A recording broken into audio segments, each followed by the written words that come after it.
Chapter 20. Aftermath. By the fall of 1945, it was abundantly clear that though the war was over, prejudice against Sabbath keepers was not. Kurt, who was now attending the gymnasium, the German equivalent to high school, came home time and again with reports of discrimination.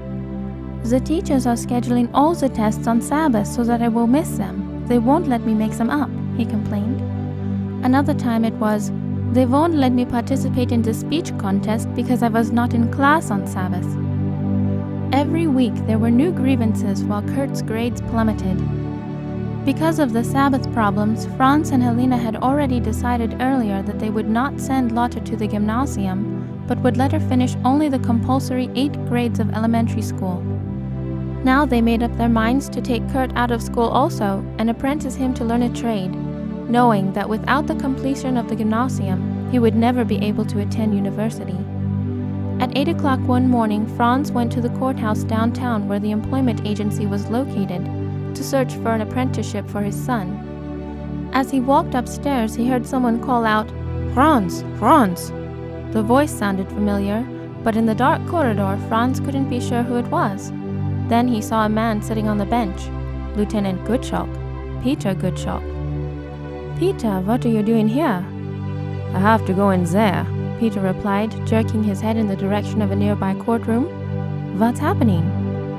"It's an American military tribunal that is bringing all Nazis to trial." "I'm really interested in that whole process," Franz said. "When I am done upstairs, I will come and listen in." Franz was delighted to discover that a horticulture apprenticeship was available. It was ideal for Kurt, who loved nature and all living things, and it was close enough to the apartment that Kurt could bike home for lunch every day. Breathing a prayer of gratitude, Franz left. Downstairs, court was already in session. Franz, the only civilian spectator, took a seat in the back row. As he took his seat, he heard the judge read the list of accusations against Peter Gottschalk. Franz marveled at how many details the judge knew. Even before the war had started, Peter had been a concentration camp guard accused of unusual cruelty. Later, he participated in the Kristallnacht, November 8, 1938, a night of persecution against the Jews that got its name for all the broken shop window glass. In less than 20 hours, $23 million worth of damage was done. To each charge, Gottschalk replied flatly, "I don't know anything about that. I have no memory of that." Speechless, Franz shook his head. In the army, Gottschalk had often bragged about his exploits. On the Kristallnacht, he had personally led a detachment of Nazis that burned down a Jewish synagogue. The judge, who would have none of this memory loss, knew many details about the event. He even knew the make of the truck Gottschalk had ridden in and the exact time of the incident because the truck driver had testified against him. Citing the details, the judge said, "Herr Gottschalk, I want you to tell me what you did during those 15 minutes. Again, Gottschalk said, "I cannot remember anything." Meanwhile, the bailiff stepped up to Franz. "I see you shaking your head. Do you know this man?" "Oh yes," said Franz. "I know him very well. I am just surprised that he doesn't remember anything. We were together during the war, and he told us many stories." "Would you be willing to serve as a witness?" "No, sir. I am a Christian. I won't testify against him." The trial lasted until 11 o'clock. In disgust, the judge said to Gottschalk, "You remind me of a worker in the Adler motorcycle plant. He had stolen a motor and carrying it on his shoulder was ready to walk out of the gate when he was stopped and questioned by the guard. 'What do you have on your shoulder?' 'What? Where?' 'Here on your shoulder. You are carrying a motor.' 'I don't know anything about that. Someone must have loaded it on my shoulder when I wasn't paying attention.' Turning to Gottschalk, the judge continued, "That's how you strike me. Now, I will give you 1 week. If in that time you can't find any witnesses that can vouch for your innocence during those 15 minutes, you are done for. Court is adjourned." Franz and Gottschalk walked out together. "Peter," Franz said, "how can you lie like that? You bragged to us about killing Jews and destroying stores and the synagogue in Frankfurt. And remember the Jew in the Ukraine that I pulled out of the pit? If I had told everything I know, you would go to prison now. All during the war, you were my enemy and tried to do me in because I am a Christian. Now, my Christianity is your salvation. Because of it, I remained silent rather than testify against you." On the steps the men parted. Franz never learned what became of Lieutenant Peter Gottschalk. Franz got word that his friend Karl had also been released. Karl lived across from the Adventist church in Frankfurt, so every Friday night before Vespers Franz visited him. One evening, Karl came to the door very worked up. "Franz, I got a letter from Hauptmann Mikus.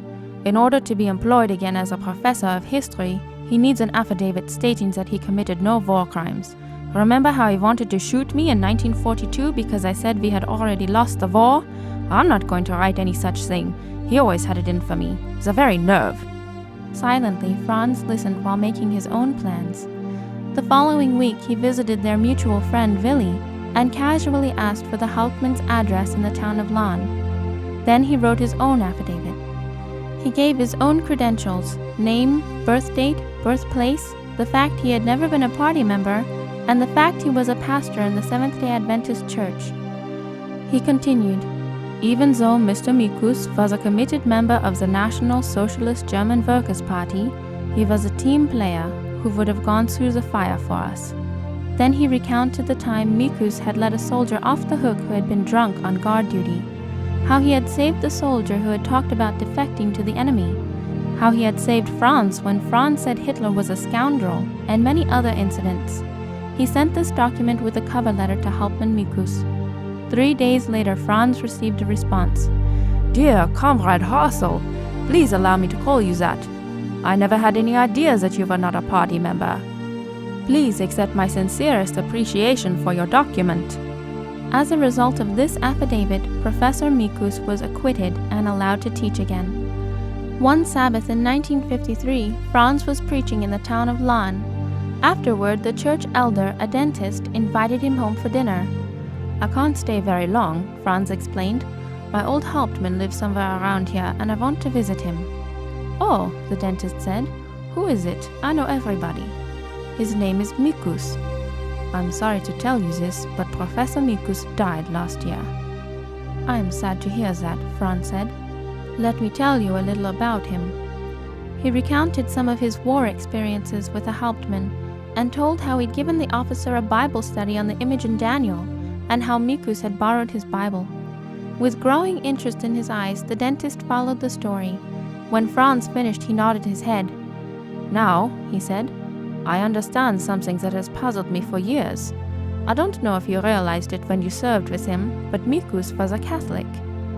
You remember how Catholics created so many difficulties for Adventist children who didn't attend school on Sabbath?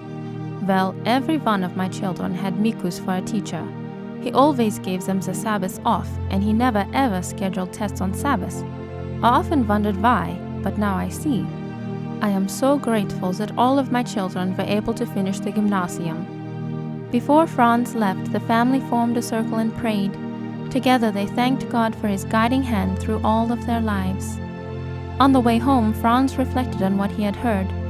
"Lord, you prepared a way for these children to get an education, but the door seems closed to my own. What would you have us do?" The decision to send a child to the gymnasium has to be made at the end of 4th grade. It was time to decide for Gert. The family gathered one evening in the living room for worship. "Gert," Franz began, "you remember the trouble Kurt had in the gymnasium. I have made inquiries and have learned that his old teachers are still there. From other Adventists, I know that in order to succeed, one needs to attend school on Sabbath." Franz pulled out his handkerchief and blew his nose noisily.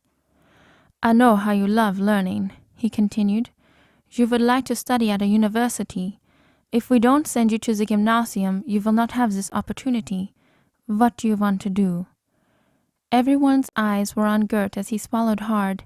Then, without hesitation, he said, "Papa, I don't want to go through what Kurt went through, and I want to keep the commandments. I will stay in elementary school and do an apprenticeship."